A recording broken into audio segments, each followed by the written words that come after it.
Hello everyone, I am Gana Moustafa, and in this video I'm going to show you a sagittal view of the head.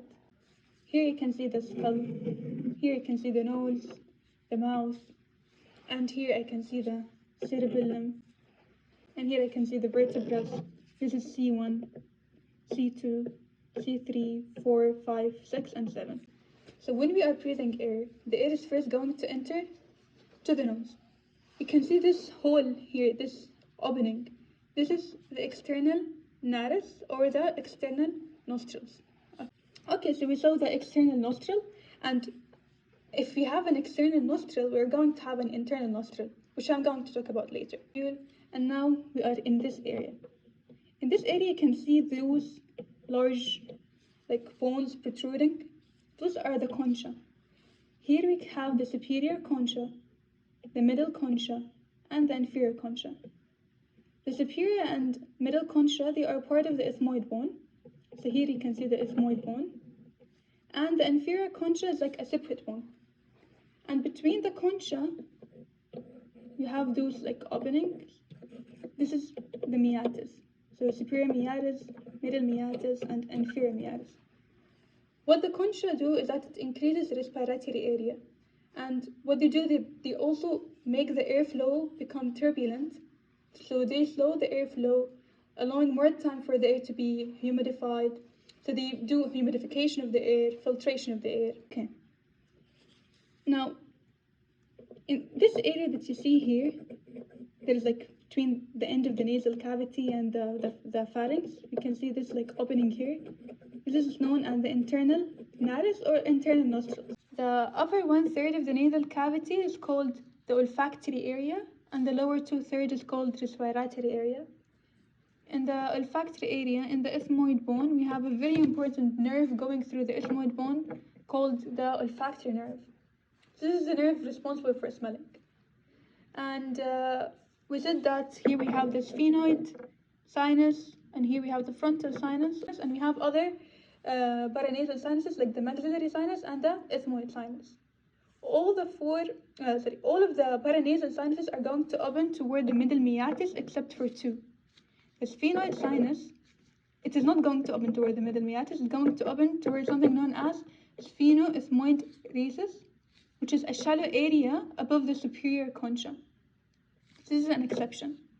The other exception we have is the posterior ethmoid sinus, which is going to open toward the superior meatus. We have something known as nasolacrimal duct, which is going to open toward the inferior meatus.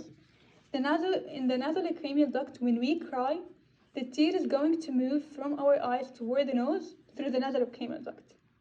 Above the nasal cavity, here, the roof of the nasal cavity is formed by the ethmoid bone, and the floor of the nasal cavity is formed by the palate.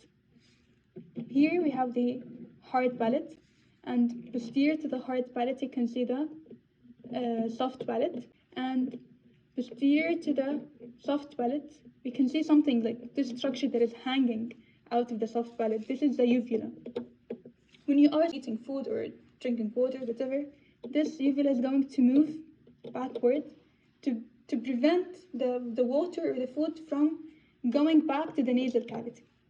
Now, as I said, the palate is forming the floor of the nasal cavity, but it is forming the roof of the oral cavity. Now, after talking about the nasal cavity, let's talk about the pharynx. The pharynx has 3 divisions. We have the nasopharynx, from here till here, and then we have the oropharynx from here till here, and then we have the laryngopharynx that ends till C6. In the nasopharynx, we can see this opening here. This opening is known as the auditory tube, which is also known as pharyngotympanic tube, also known as the eustachian tube. You can call it whatever you want. This tube is equalizing the atmospheric pressure with the middle ear. And here we can see a very important tonsil in the nasopharynx area. This tonsil is known as the pharyngeal tonsil. When the pharyngeal tonsil is inflamed, it is going to be called adenoids. Okay, so we finished the nasopharynx. Here we have the oropharynx. We can see a tonsil here. This is known as the palatine tonsil. And we have another tonsil here, which is behind the tongue. We call it the lingual tonsil. So I have the lingual tonsil, palatine tonsil, and pharyngeal tonsil. Okay. And then here we have the laryngopharynx. Alright, now let's talk a little bit about the larynx. In the larynx, I can see two folds. The upper fold is known as a false vocal fold or the vestibular fold.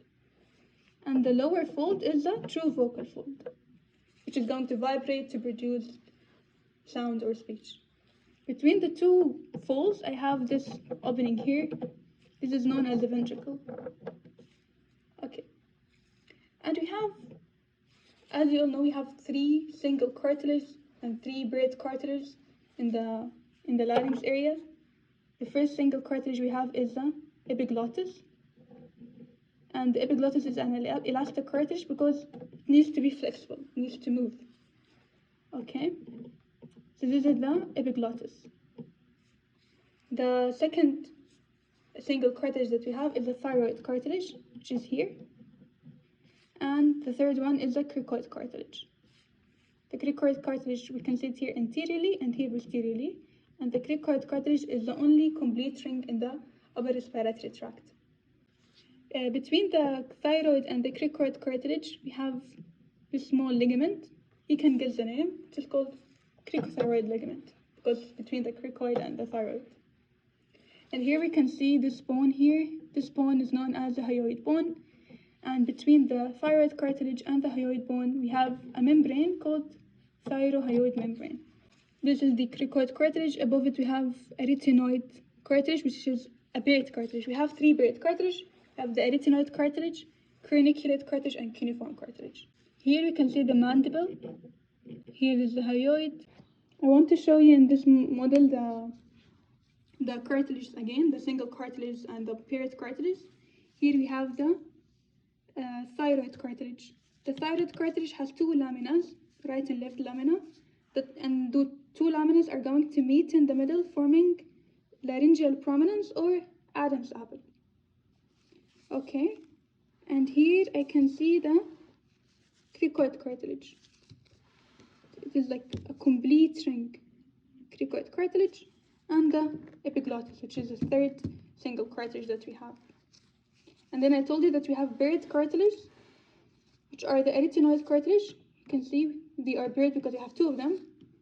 Arytenoid cartilage, left and right. And we have above the cricoid, the arytenoid cartilage, we have the craniculate cartilage.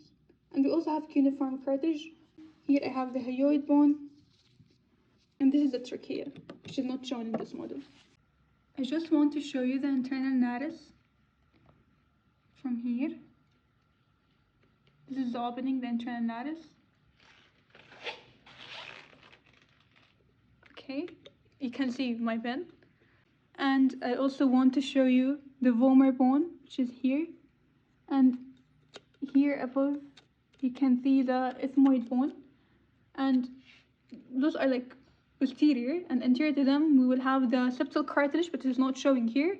And those 3 are forming the nasal septum, which is going to divide the nasal cavity into right and left.